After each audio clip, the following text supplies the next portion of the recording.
Hey, welcome back into the spread. NESN's, I almost said football picks podcast out of habit, but it is sports betting, sports picks podcast. Potpourri, positionless, utility player, whatever you want to call it. I'm NESN.com's Mike Cole, joined once again, and as always, by NESN.com's Ricky Doyle. Ricky, how are you? I'm doing excellent. Yeah. Should I take the victory lap now, or do you want to wait a little bit? Let's just get into it. Yeah. After our very incredibly comprehensive Westminster Dog Show breakdown last week, which I'm sure everybody listened rave to, reviews, viewed, shared, did all of that. You know who won? Who won? We had ourselves a poodle. Poodle. A poodle, which was at 6-1. Sage, a 3-year-old mini poodle from Houston, Texas. And I believe by the letters, that is the alphabet, that's towards... There you I think go. there's some value on the, what was it ever? Q from to Z or something. Yeah, I think it was Q on or something like that. So. Wow, very sharp. This is the sharpest German dog Shepherd show. was a runner-up, which we also sort of had in the crosshairs, but it was, I wouldn't be putting dogs in crosshairs necessarily. Was a runner-up for Best in Show. So interesting. Just to slap a bow on all that, which I'm sure everybody was glued to their TV on a Tuesday afternoon for that. Yeah, definitely.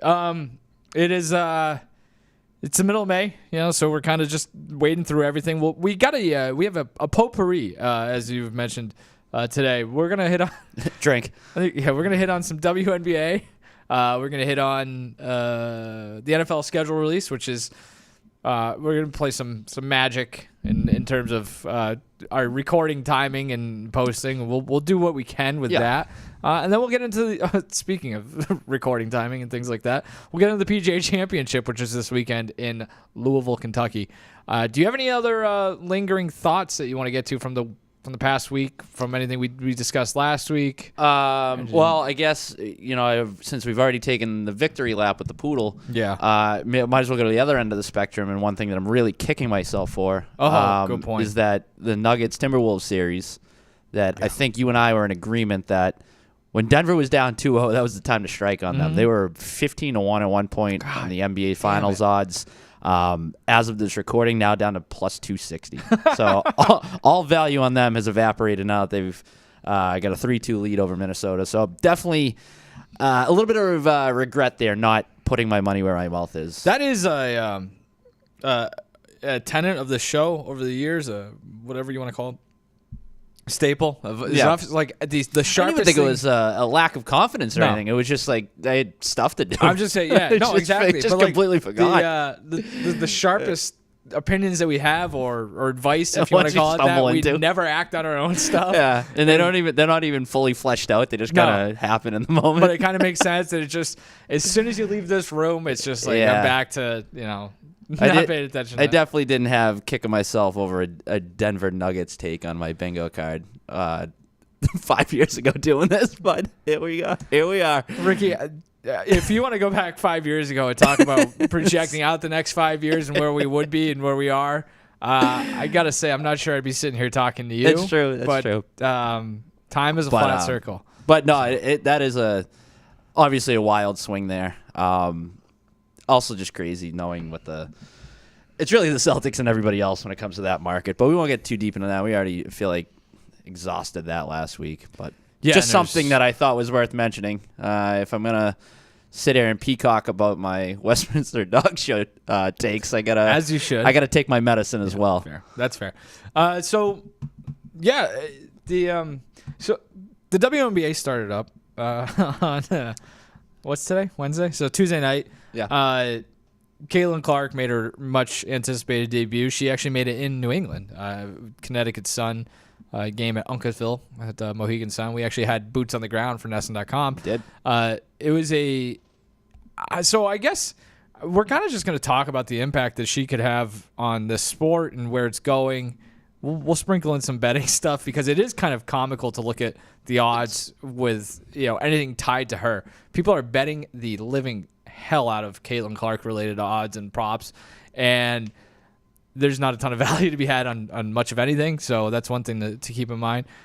But so she played okay. I think that's kind of a secondary thing. I do find it kind of interesting that this was not a bigger deal, unless I'm misreading the situation.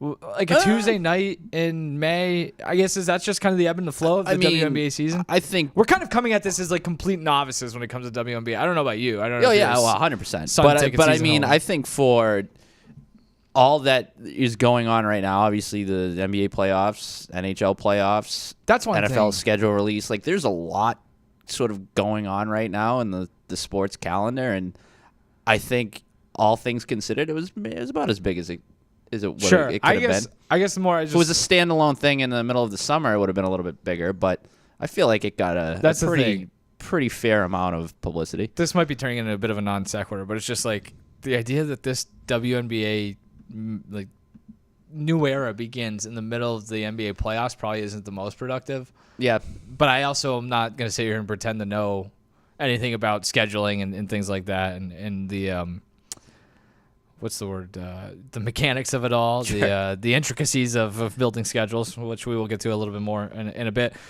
But like I was looking, there was a great story, on ESPN this morning about kind of just looking at like the Caitlin Clark impact on the WNBA and like where the WNBA is going. Some wild stuff in here.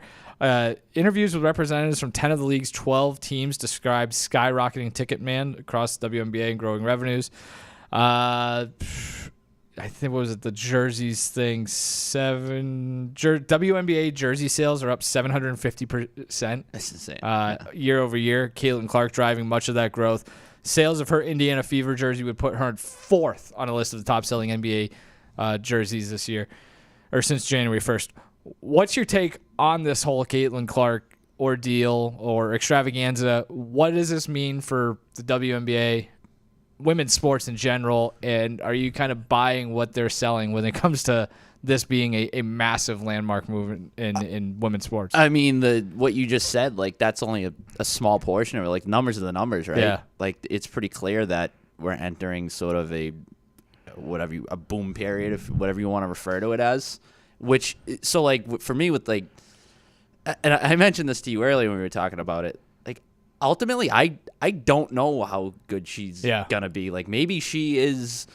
Maybe we look back in 10, 15 years and we're like, wow, she was the greatest WNBA player of all time. I don't know, because like I do look at it, and even seeing some of the game last night, like, there's a potential for her to reach this next level, and then sort of like, I still think she'll be one of the 3 to 5 best players in the league, but there's obviously so much more. Like, the talent is much more condensed. It's down to 12 teams now, and you get the best talent on the planet. So is she the GOAT? Who the hell knows? But like, I think it's pretty clear that her impact is far beyond anything that relates to on the court. Yeah, well, like, from an on the court thing, it kind of struck me in the a little bit I watched the other night with, like, you do kind of forget when she was at Iowa, like, playing a Big Ten schedule. Like I said to you earlier, like, what is the 4th best player on Ohio State going to end up doing in the long run when it comes to basketball? Probably nothing. And now it's like she's going up against grown women, like adults. And I think it's going to take her some time. But that's the case for everybody. You talk about like the NBA equivalent, like Wembanyama. Like, he ended up having a fantastic rookie season. I think he's going to run away with Rookie of the Year if he hasn't already. Is that already been announced? I don't even know. Yeah. But like, I do remember earlier in the season, there was a kind of a feeling out process, and I think she's going to go through that too. But I also agree with your bigger point where I don't think it matters. I really don't. Like, she would have to be an epic flame out for it to stall this momentum. Right. And I think one of the more disheartening but also kind of understanding things about what you've seen from the rest of the WNBA is there's been some pushback on, like, hey, we built this, like, and yeah, they did, and yeah, they got it to where it is, and this, I think the WNBA was on an ascent already, but like, I kind of look at like the Diana Taurasi stuff when during the tournament when they were doing like those live casts, and she's like, well, we'll just wait till she gets to the WNBA, and then she's gonna get stuffed in a locker, and maybe that does happen, but like, if I'm everybody else in the league, and maybe I'm kind of painting with a very, very broad brush, give me all the Caitlin Clark. Like, it has nothing to do necessarily with her specifically as a person or a player. It's like rising tides lift all boats, and we're seeing that already. This thing is only going to continue to get bigger to the point where like the league has to figure some of its crap out too, where it's like we're just talking about like charters and things like that, and how like they can't afford to drop the ball and miss this opportunity to make a buttload of money. Yeah. And that's what's going to ultimately make this league even better in the long run, or get it to the next level, is, making money and reinvesting it in a game back in the game in a way that makes sense. So I think there's going to be people who are, at least on the court, going to go after her and try to make an example of her and say, not so fast. But I do hope for the overall health and well-being of the sport and women's sports in general, there is a little bit of an embrace among her peers, because I do think we're just seeing, again, these numbers are insane. It's the, is this the spark, or was the spark already there and she's the gasoline on the fire? Whatever fire-related cliche you want to use. Yeah. This has a potential to get them to the next place where they want to be or where they need to be. Yeah, I think it was forecasted back in March that women's elite sports could generate a revenue surpassing $1 billion for the first time ever this year. That's insane. Which is a 300% increase over the industry's evaluation in 2021. So, it's happening, and it's happening fast. Yeah. And, to go back to what I said about, her on-court prowess or whatever, I don't want to downplay her skills, because there is a chance that she is, revolutionizes the game in a way like Steph Curry did. Yeah, where she's hitting shots from the logo, and it's the obvious comp, right? Yeah, and it turns out to be as jaw-dropping as it was in college. But to your point, it doesn't need to be that. No, she could be the face of this sort of revolution. If only for a short time. This is why I think ultimately, she could be a comet. No pun intended. The reason that she might get knocked down the pecking order is because of the influence she has on these other athletes that come up in, let's say, 5 years, right? That are stronger, faster, just generally more all in on their professional sports dreams, I guess, because of what they're seeing with her.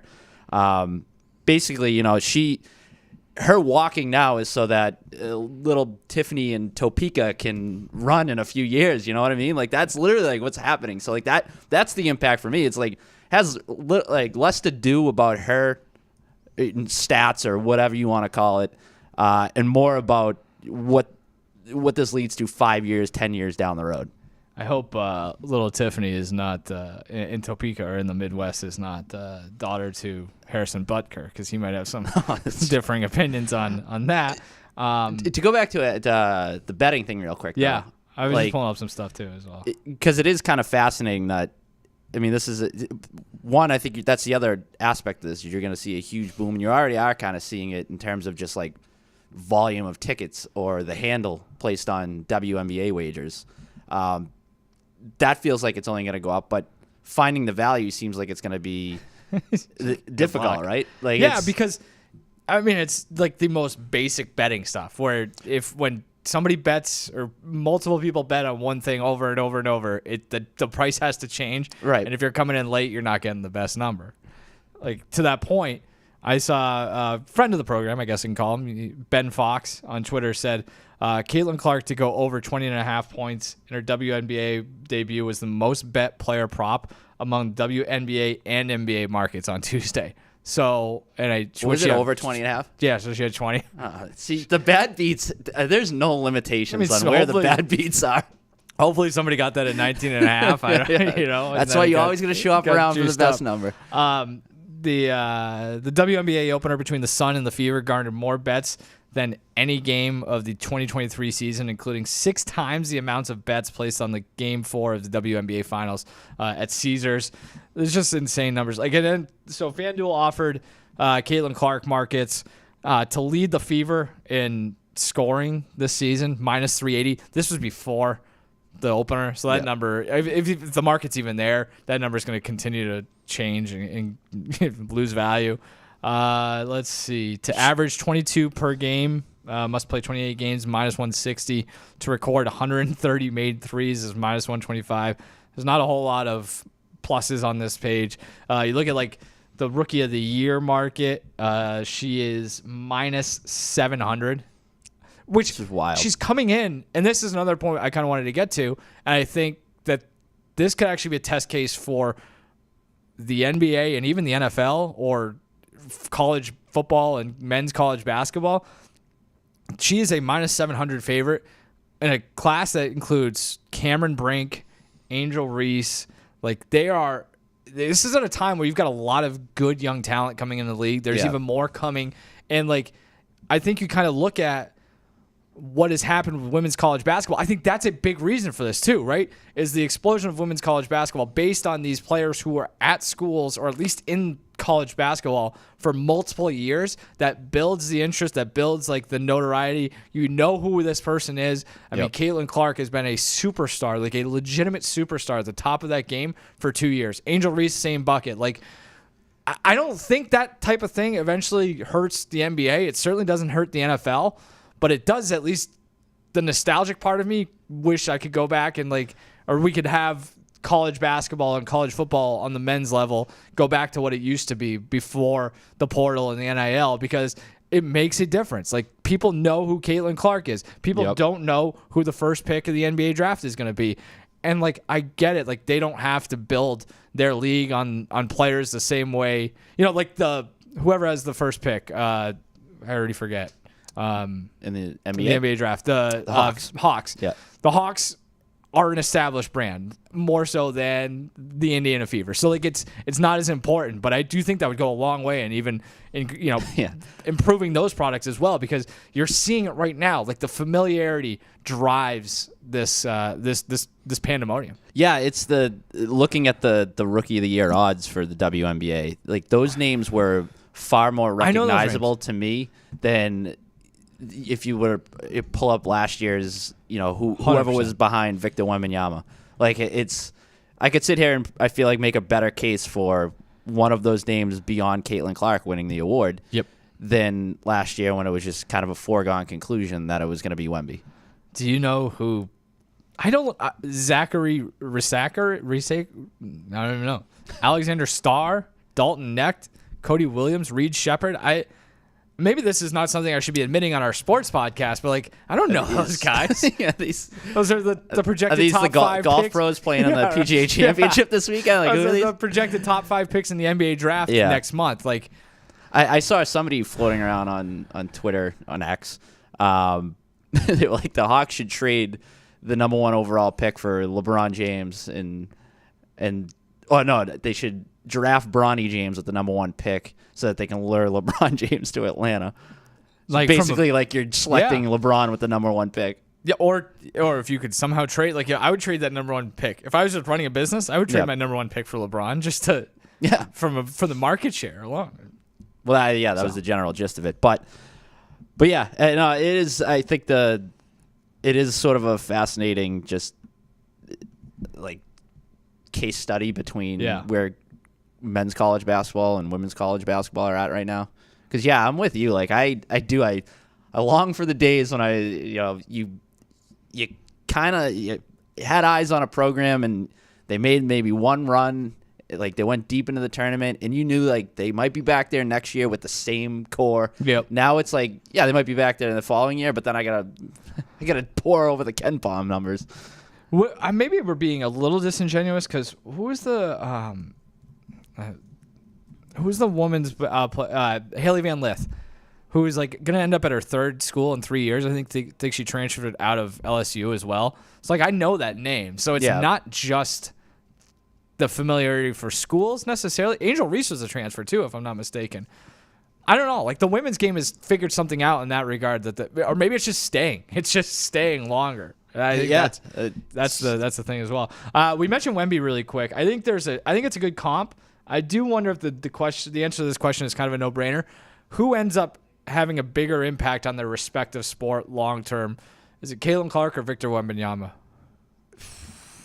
I mean, it's almost impossible to answer, right? Like, how are we defining impact? I think it's a no-brainer that it's Caitlin Clark. Yeah, which is not the thing with Wemby. It's like it's just physical tools more so than anything. Like, the skill set is something we haven't really seen. So that's what makes it a fascinating contrast, is because Caitlin Clark, as we mentioned, like, sure, she can shoot the lights out, but she's like, it's not this overpowering on-court presence. Like, with Wemby, it's the skill set, the ability the length, the ability to shoot from outside at 9 feet tall.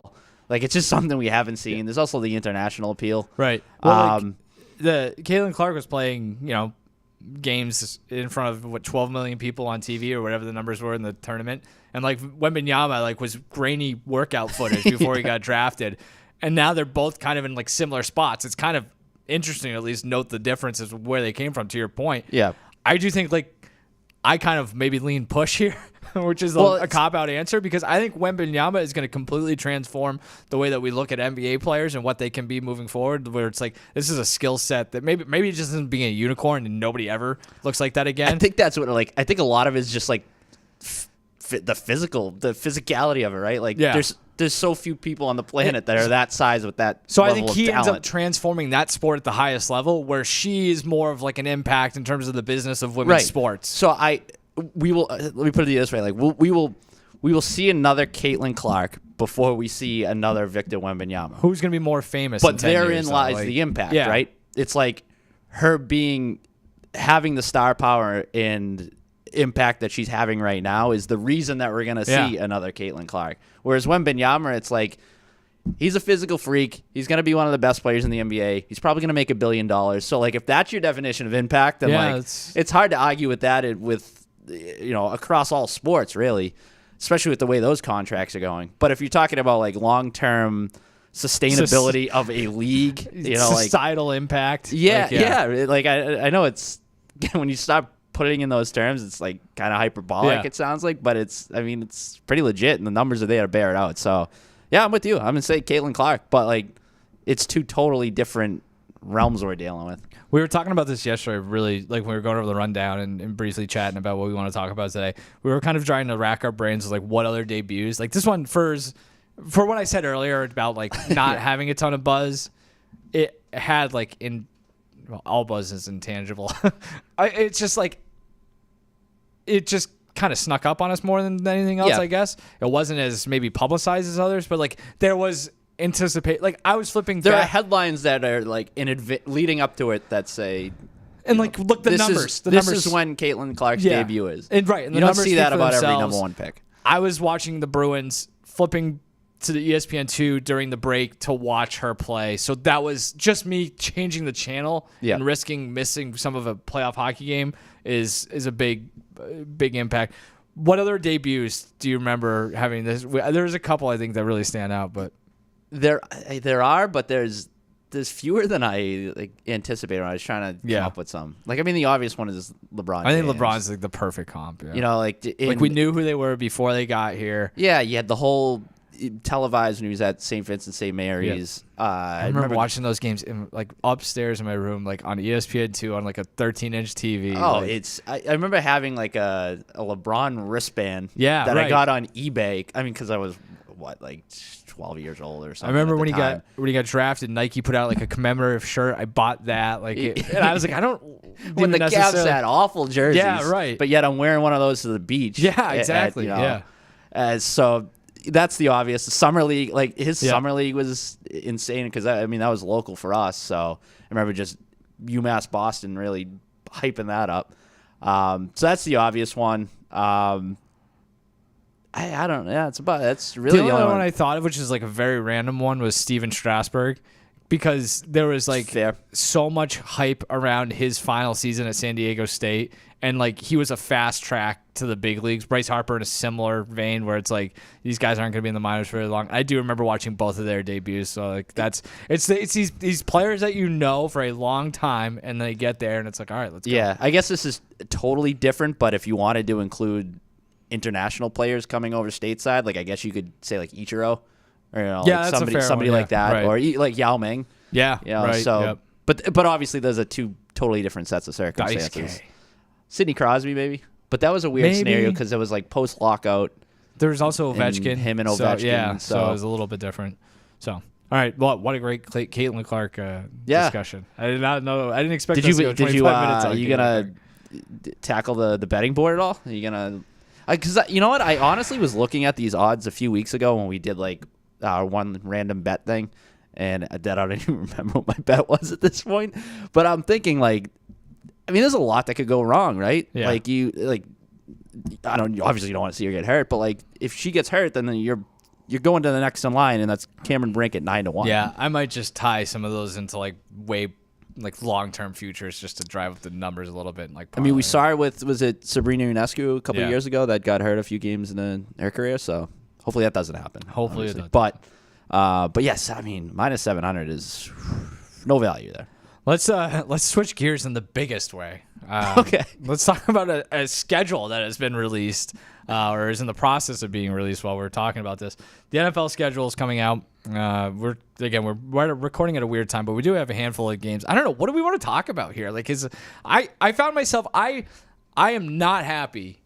I am embarrassed. Let's start there. I am Let's start embarrassed there. and I am ashamed of, like, as these leaks are coming out, even before the schedule is actually released, just being like, hell yeah. Like, football's coming back eventually. Like, you kind of forget about it for a second. And it's like, oh, that's right. I know. It's more the comfort that I'll, like, obviously the schedule is going to come out. I think there's way too much of a big deal made out of this whole thing. But just being reminded that I have something to do on Sundays in the fall is a nice, like, it's just, May feels like the perfect time to remind me that my Sundays are booked for the fall. And looking ahead, week 1 looks a little tasty. Yeah. Looks a little tasty. Yeah, so the Thursday So night maybe game. we start there with just like the primetime games that we already are fully aware of and locked in on. The curtain jerker for week 1 Thursday night, the Chiefs, raise their banner at home against the Ravens. The Ravens are all over the primetime slate this season, as are the Chiefs. That gives us that goes into a Friday night game. TGIF. You get the Packers going on the road, as are the Eagles, to Brazil. They sure are. Where the Packers and Eagles will do battle. Also, we know the Monday night game will be Jets at 49ers. Aaron Rodgers return. Also in here, we know Dallas will be at Cleveland to take on the Browns in what has been touted already as Tom Brady drink is his broadcasting debut. So what's there to dig in here? The Chiefs are a standard garden variety 2.5 point home favorite. The Eagles were bigger favorites in that Brazil game. They've been bet down to 1.5. Dallas 1.5 on the road at Cleveland, and San Francisco 6.5 point favorite. I might bet the Browns right now to win that game outright. That's the one game I've got circled already. So I was kind of looking at these games to the context. 3-unit play for week 1. Yeah, get it out of the way. Way too early week 1 predictions. Yeah. That's sort of how we're framing this. Yeah, I don't know. I kind of looked at these just in the context of what it means for the entire season. In other words, like Ravens, Chiefs, like these are the two best teams in the AFC. It's quite possible. So, I have a developing tape right now. Okay, I don't like week 1 because, like, when you load it up like this, because you're not getting these teams at their best. Yep. Like, I guess they are at their healthiest, but I mean, did the Chiefs lose week 1 last year? That was the the Lions. They lost that game, Kadarius right? Toney drop game. Where it was like, I get the Chiefs are probably a weird example, and like the Chiefs have to play that game because they're the defending champions. But I do kind of like think about it. It's like, oh, that's right. It takes a little while for this thing to get built up. But I also get like you don't want to waste divisional games, and you do want to build up suspense and interest. So I get it. It's now I'm kind of talking myself out of it a little bit. I'm all over the board here. Yeah. Well, the other thing I don't like too is I don't like having an international game in week 1. Friday night. I hate it. 1. Yeah. Well, like I'm all for it. I'm all for the international games. We want scatter those throughout the entire season for all I care. But week 1, I don't know. It kind of because to your point, it's just like it feels like a throwaway game. Also, are they gonna weeks down the road? You're gonna look back and be like, well, that was a really fluky trip to Brazil on a Friday night. Right. You can't take anything out of that for either team. Like it's. And those are two teams that should contend in the NFC as well, the Packers and the Eagles. So I also wonder, like, this is not even worth speculating over because by the time it goes up, we already know. Like, are they going to throw like a Saturday night game in there too? Go Thursday, Friday, Saturday. Although that's the other thing. College football week 1 schedule, week 0, week 1 schedule is already out. So with lines and everything. So this thing is, I can't believe we're doing this in May. It is silly. It's stupid. What else did you want to? Well, one other thing that stood out to me from just initial thoughts on Ravens Chiefs, is I like it. It got me digging into the MVP odds a little bit.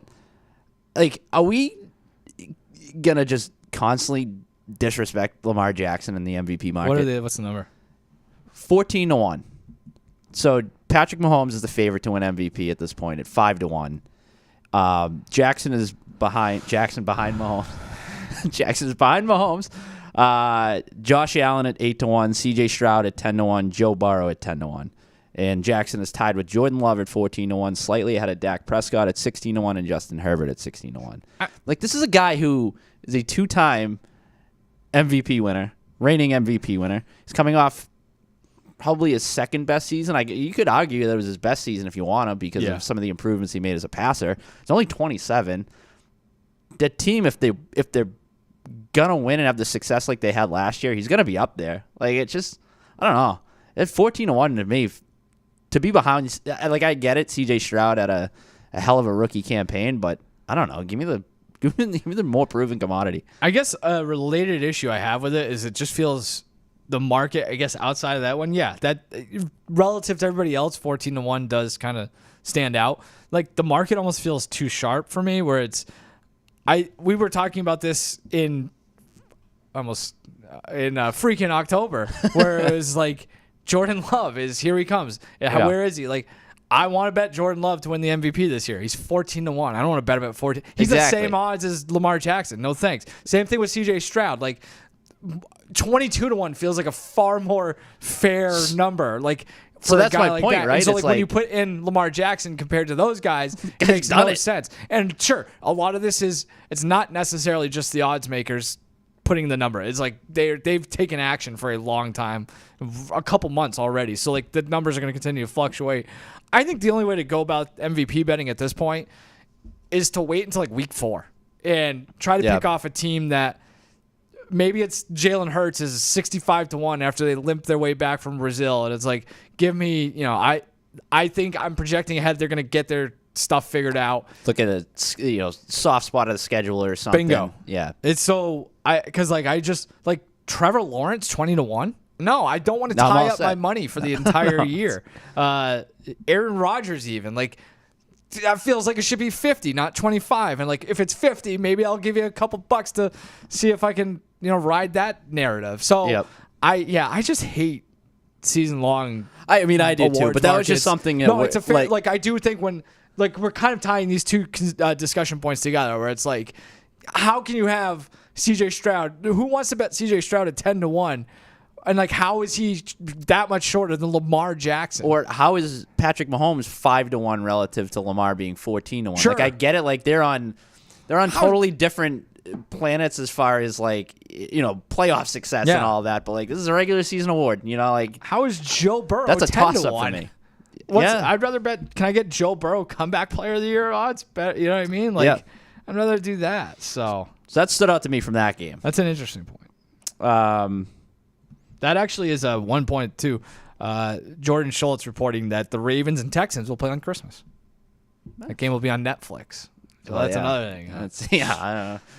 Which time do we have on that? I saw Albert Breer tweet this out. He said, we'll now have games streaming exclusively on Peacock, Amazon Prime, Netflix, and ESPN+. So load up on your we're going to make fake cable and treat it like cable, and it's going to cost you a ton of money to watch the NFL. So the other thing to kind of go off of those first two games. All because of Taylor Swift. I mean, it's quite possible that you get the AFC Championship preview and NFC Championship preview right out of the gate. In week 1? Yeah, you could, in theory, depending on where you stand on these teams. So just to run down some odds. So obviously first, talking about the Ravens-Chiefs game. Ravens are plus 950 to win the Super Bowl, plus 490 to win the AFC. Chiefs plus 600 to win the Super Bowl, plus 370 to win the AFC. So obviously two contenders, and then the other game being Packers-Eagles.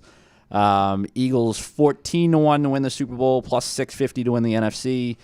Packers 19-1 to win the Super Bowl, plus 850 to win the NFC. So I don't know, just four teams that when the dust settles at the end of the year, they're probably going to be in the mix. Like, I don't know if they're going to be in the title games, but they'll certainly be sniffing around there. Yeah, I agree. And I don't know if I'd bet any of them either, though. Although, like, Chiefs plus 370.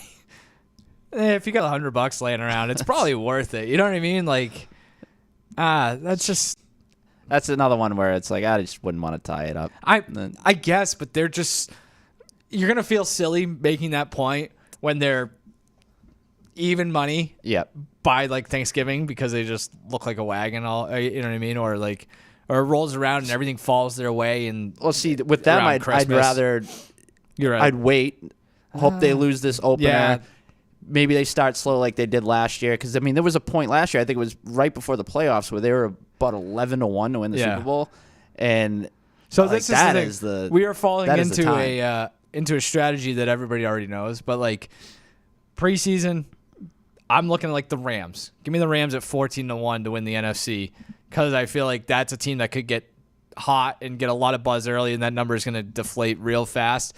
And then with everybody else, the contenders, wait until they suffer some adversity, and you can get them at a much bigger number. You know what I mean? So like take the risk now and then dial it back and go find the value later in the season. If you want to go offshore, if you're in some nefarious activity, if you want to, I think it's less nefarious than it's ever been. So. Probably, but anyways, we'll talk in hypotheticals. If there's odds on out there of will Taylor Swift and Travis Kelce still be a couple come week 1? Yes is a heavy favorite at -1,000, but no is +550 if you want to root for their demise. See, that's I'm not personally. I think we're well established going back to last season. I know I'm getting very supportive on record. So. I know I'm getting too hung up on it, but like for what was it? Yes. -1,000. -1,000 versus +550. Yeah. I'm staying away. Right. No, I think this is if you want to get into the conspiracies. Like I could see the conspiracies now when you start talking about all the streaming options. These guys are just going to stay together because the Chiefs are involved in a lot of those games too. And all of a sudden, it's like, hey, can you go? Get that Netflix subscription. She's probably gonna have a Netflix movie or something or a concert on Netflix at some point. Will be available too because she's got to spend her Christmas in Pittsburgh. The Taylor Swift Eras Tour, which is never-ending tour, it feels like. How long has this thing been going? It's like the Garth Brooks tour. On break from August to November. And then... It sounds like that's when the tour ends, and then a new tour begins. Is it the next era, the new era tour? That's what it should be, yeah. Yeah, I don't know. This is like a 9-year tour. But yeah, so like she'll be around, and then there's it sounds like they'll be playing on Black Friday as well. So she's got a show in Toronto on November 23rd, and then doesn't play again until December 6th in Vancouver. So Taylor Swift's available. Yeah, she'll be around. They're playing the Raiders on Black Friday, and then they play the Steelers on Christmas in Pittsburgh. The one other thing. So you mentioned Tom Brady. What's the deal with him? Like, how long is this going to be a long-term thing? Like, I know he has the 10-year contract. I just wrote last week we can stop talking about Tom Brady. So I'm going to try to bait you into it every week. He sucks at this. Like, it's not going to go well. I already think, like, the fact that he feels some, what's the word? He's got regrets about the roast. Tells me he's just going to, and the thing that he did with Strahan was not good. I think he's going to be perfectly fine at this job, but I don't think he's going to be as good as I thought he might have been based on what I saw from the roast. We were like so overanalyzing stupid stuff. Yeah, I think he'll just grow disinterested. I hope. And then they'll use. I mean, give me Greg Olsen back. I think that's probably the most likely scenario. He's back here in, let's call it 3 years, and Tom Brady is playing out that contract, doing some other role, but not an in booth. Greg Olsen might get like the bag from Netflix or something though. So who knows? Or whatever other streaming service develops, comes on the scene. Up Hulu or Disney or whatever. All right, let's get to something I actually want to talk about. The PGA Championship is this weekend at Valhalla Golf Club in Louisville, Kentucky. We don't have a whole plan here, but they're going back to Valhalla. What's that? We've been all over Kentucky the last. Oh, that's right. Yeah, that is right. They're going back to Valhalla. They haven't been there since 2014. The PGA Championship is the second major now. When it was in 2014, it was the fourth. So that's changed. Rory McIlroy won that. He is primed to contend again this week. A quick rundown of the favorites: Scotty Scheffler 4-1, Rory McIlroy +750, Xander Schauffele 14-1, Brooks Koepka 16, John Rahm 16, Ludwig Oberg 22, Bryson 28, Colin Morikawa 30. How do you attack? Do you bet on golf? I little bit. This is the only thing I like doing is watching and betting on golf from a Sure. sports standpoint. So like I'm stoked. I've been running numbers. I got models every which way. I'm looking at strokes gained. I'm looking at trends. If there's information out there, I want it so I can make my bets. I can make my DFS lineups. I play in a pool.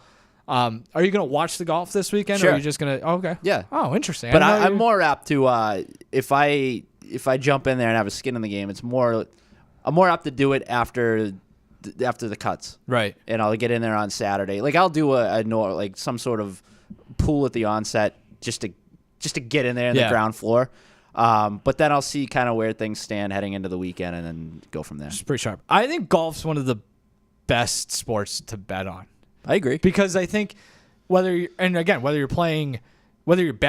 doing DFS, whether you're doing like the officefootballpool.com weekly thing or for the majors, or you're doing one and dones, like the information is all the same, right? You don't need to like, if you're trying to bet the props market or play DFS for the NFL, like you got to look at like target share and there's various, like, sure, there are factors for golf too, but like you've got a pretty good idea. Like this weekend, this place plays like a monster, 7,600 yards, par 71, tight fairways. You got to hit it long and you got to hit it straight. Like, so you've got a pretty good idea. And like the guy who you want to bet for a winner is probably going to be the same that you're going to want to bet in your pools and et cetera, et cetera. So it's a pretty standard thing, right? It's not very to mention like straightforward in that regard. The golf sweat is the best sweat. Like to have, so I put it out a bet this morning on Matt Fitzpatrick at 80-1. If that even comes close to getting home on Sunday, I'm sitting there like sweating bullets, throwing stuff around the living room.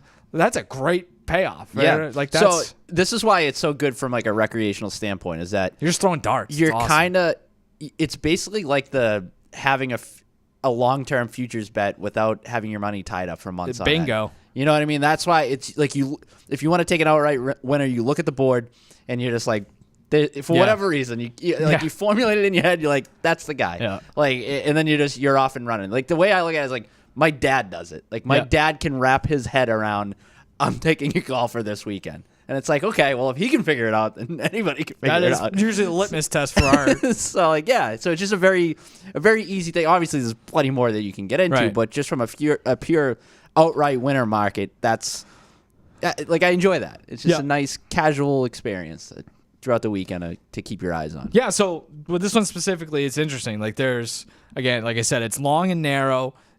There's rain in the forecast, so it's going to soften it up. So guys who hit the ball with a lot of carry, like Rory, are going to be the guys you want to look at. Guys who are good with their long irons, like Rory, are going to be people you want to look at.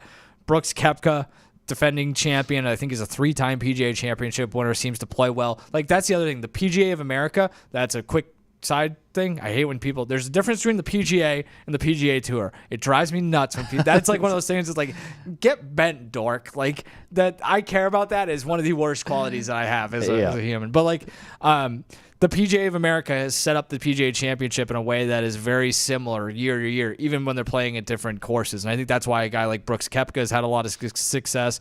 I think it's why, Scotty Scheffler can win at any golf course on the planet, so he's going to be there. Same thing with John Rahm, probably. Rory. I mean, Schauffele's never going to win anything, but he's going to always be around. I got my eye on Ludwig Oberg as well. He's got a knee injury, but that's a guy who played the Masters, his first career major, finished second place. Would have been right there with Scotty Scheffler. He had not yanked one into the water on 11. So, that's the other thing. You got a pretty good short list of players that you're kind of looking at. And then, like I said, I like Fitzpatrick as a long shot. Hideki Matsuyama, a former major champion himself, is in that 75, 80-1 range. How do you what do you like? What are your thoughts on the live players ahead of majors? Like, how do you? It's a tough one because it's like, do you look at their live performance? Like, do you put any stock into that whatsoever? No, I don't, or it's just a matter of like going back, like their track record in majors and things like that. I mean, I guess I sometimes do. If like a guy is in absolutely zero form, like if he's finishing, what they have 54 guys playing and the guy you keep routinely finish 45th, like your game isn't right. Like Cam Smith is a guy who, especially going into the Masters, hadn't had a lot of success since winning the British Open at the Old Course a couple of years ago. So like, if a guy's playing like complete dog doo-doo, then yeah, you might want to stay away from him. But a guy like Brooks, who actually did win his most recent start on Live over in Singapore, he's a guy who, when he was on the PGA Tour, said he doesn't care about, playing friggin' Quail Hollow the week before. So, yeah, I think it is a player-by-player basis in some regards, but largely I don't care, because it's just, the other thing is that's so out of sight, out of mind, that it's hard for me to even dig my fingers into that. But I do think there's I know we're getting some better like strokes gain numbers for those. That's the other thing, it's hard to compare that tour to what's going on the PGA Tour, where there's a lot better numbers and information and data. So but I'm with you. I like that idea of, I do this a lot, check in on Saturday morning. Yeah. And it's like, I basically just look at who hasn't putted well but has been good on approach, but is sitting within striking distance, and 3-4 strokes back, something along Scotty those Scheffler lines. might be like 20-1 on Saturday morning when he's 6 strokes back, and he just hasn't putted well. That guy's he has a 64 in him somewhere, and all of a sudden you're getting your value. You see that the quote from Tiger about him which is like the perfect description yet. Beautiful of encapsulation. Scheffler's game. It's like if he putts awful, he finishes top 10. If he putts decent, then he wins. And if he putts well, he beats runs everybody. away. Yeah, exactly. It's like, that is so true. But I think that's a pretty good, I think that's a pretty good encapsulation of what this tournament could be. Going back to my dad, who likes to bet on the golf, the one thing that his issue is, he when he tries to tell me who he takes, he has a knack for blending Scheffler and Schauffele's name together. So he tells me he bets Schauffler. And I'm so like, he's like parlaying top 10 Could we bets. call him Xander and Scotty and just be done with this? He has some issues. He's got the Nelly Corda, Jess Corda stuff. Yeah, he just takes both twins. Tour, so. But hey, it's worked for him. That's another thing. Occasionally, we're out of time, but like we're gonna get it. We'll bet some LPGA at some point this summer too. Absolutely. That's the next frontier. So who's the winner, real quick before we go? Brooks Koepka. Oh, I like that. Back I was to leaning back. that way. I'll take Rahm then at 16-1. Okay, there you go. We're a live podcast now. So, all right, Ricky. We're gonna be trying to dig our fingers into something this summer. So, might as well talk live. So that's Saudi money. That's Ricky. I'm Mike. This is The Spread. Thanks for joining us. We'll see you again next week. Goodbye.